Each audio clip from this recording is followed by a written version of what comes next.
Alguma vez você já pensou o que é a qualidade? Por que uma coisa é boa e outra não? E onde é que entra Platão e Aristóteles com as suas concepções de mimesis neste cenário? É justamente sobre isso que a gente vai pensar hoje. Vem comigo. Fala pessoal, Vitor Hugo Nicésar aqui, do canal Antrofilosofia, dando continuidade à nossa sequência de vídeos sobre arte. E visando neste vídeo aqui responder uma pergunta que foi levantada no vídeo anterior e que não foi finalizada como deve ser, que é: o que é a qualidade? Nós pensamos de forma genérica naquele vídeo, porém eu decidi trazer aqui as duas concepções bases necessárias para pensarmos sobre isso, que são justamente as concepções de mimesis, de Platão e de Aristóteles. Para quem não sabe, mimesis é uma palavra grega que significa imitação.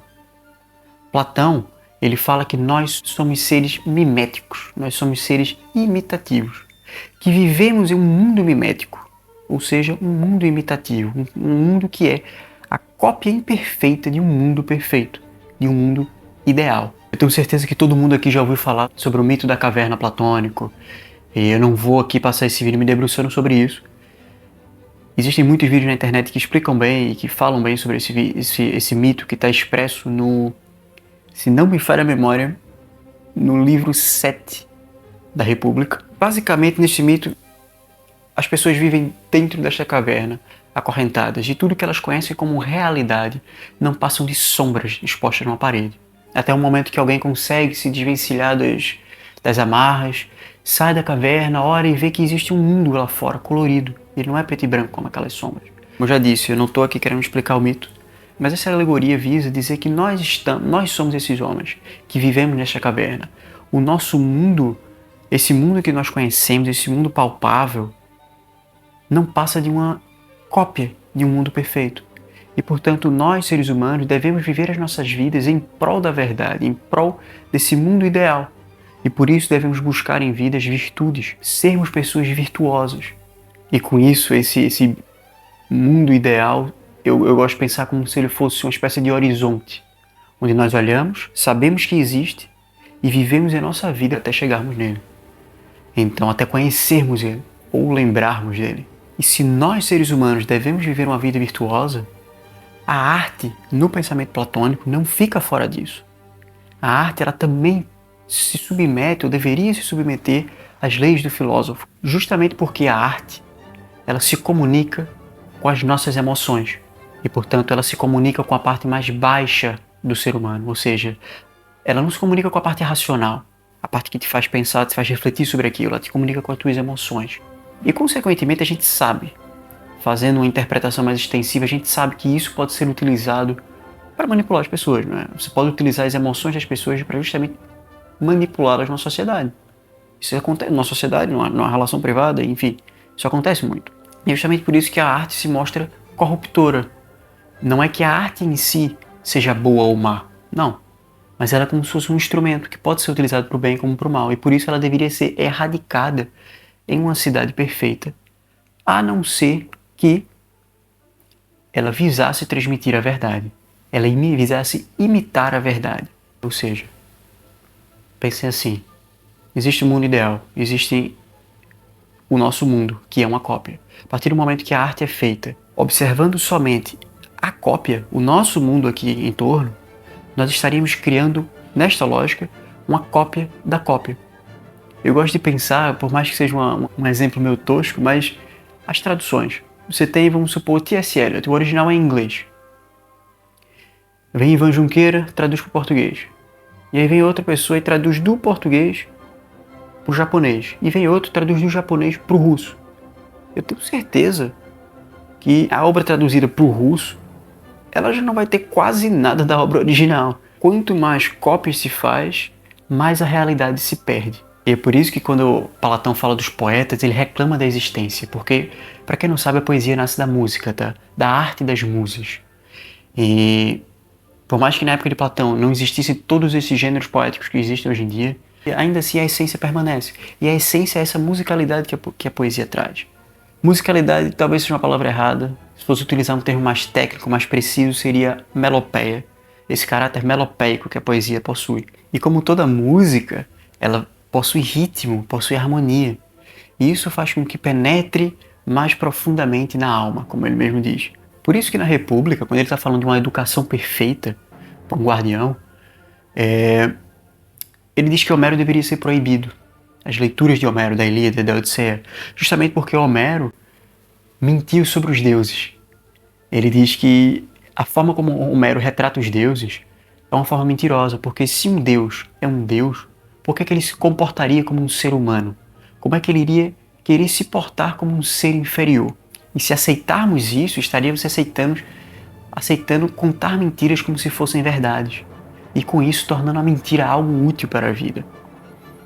Aristóteles, ele concorda com Platão de que Homero falou mentiras como se fossem verdade, mas ele diz, Homero ensinou aos poetas como mentir de forma verdadeira. Isso não é errado. Ele trata essas falsidades, digamos, como uma mera, digamos, forma, uma mera capacidade técnica. E ele diz, abre aspas, se o poeta aproveitar um enredo desses e o fizer parecer razoavelmente plausível, mesmo que absurdo, pode ser admitido, pois na Odisseia as coisas irracionais sobre o desembarque não seriam toleráveis, como seria evidente se um mau poeta estivesse composto. Portanto, o poeta dissimula o absurdo, temperando com outras boas qualidades. Por isso que eu gosto de dizer que Aristóteles trata a arte com os pés no chão. Ele não nega a metafísica, ele não nega a verdade, ele não nega nada que importa. Ele coloca uma certa ordem. Tem um texto muito bom feito pelo pessoal da Logopeia, página no Instagram maravilhosa. E eles fizeram um texto fazendo uma crítica sobre a Rup Kaur, sobre a poesia dela. E eles fizeram uma introdução que eles usam como base do pensamento aristotélico. Está muito bem explicado, é isso que eu estou dizendo aqui. Primeiro a forma, depois os elementos de caráter moral e depois o pensamento. Então perceba que aqui a arte ela tem um caráter menos moralizante e tem muito mais a ver com a harmonia da construção.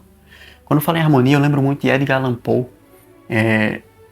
que é um dos poetas mais racionais que já passou pela Terra. Eu fiquei abismado quando eu vi como é que ele construía os poemas dele. Ele explica nos escritos dele. E chega a ser engraçado, realmente, quão racional ele era com determinados elementos. E ele diz, o ser humano, ele enxerga a beleza na harmonia das coisas. E ele até usa o exemplo de um diamante, com as partes iguais, que é sempre mais belo do que outros, enfim. Ou seja, dentre outras palavras, como disse Giovanni Reale, a arte não é uma imitação passiva e mecânica, mas sim uma imitação criativa, que se submete, digamos assim, aos princípios da verossimilhança e da necessidade, e que possui como finalidade a purificação das paixões, a catarse, como é conhecida. E o que seria essa catarse, essa purificação das paixões? É um elemento um tanto quanto difícil de explicar, principalmente porque os textos aristotélicos não sobreviveram na íntegra até nós. E, infelizmente, acontece, não é porque um texto sobrevive durante muito tempo que ele é bom, que ele é dotado de qualidade. Isso não tem nada a ver. O tempo não necessariamente julga as coisas. Tanto é que muita coisa boa se perdeu e eu tenho certeza que essa é uma delas. E por conta disso existem muitas teorias, principalmente desde o Renascimento até hoje, que tentam enxergar a catarse em Aristóteles, e teorias um tanto quanto diversas entre si. Mas eu lembro que na minha introdução da poética, a edição que eu tenho é essa daqui.